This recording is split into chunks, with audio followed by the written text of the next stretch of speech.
মাছের আঁশ দিয়ে কি লিপস্টিক তৈরি হয়? লিপস্টিকে মাছের আঁশ থেকে তৈরি একটি উপাদান গুয়ানিন ব্যবহার করা হয়। গুয়ানিন লিপস্টিককে চকচকে ভাব দেয়, তবে এটি লিপস্টিকের প্রধান উপাদান নয়, বরং একটি উপাদান যা লিপস্টিককে উজ্জ্বলতা দিতে ব্যবহৃত হয়। মাছের আঁশ থেকে গুয়ানিন নিষ্কাশন করে লিপস্টিক, নেল পলিশ এবং অন্যান্য প্রসাধনীতে ব্যবহার করা হয়।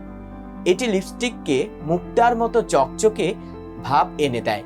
তবে লিপস্টিকের মূল উপাদানগুলো হলো মোম, তেল এবং রঞ্জক পদার্থ।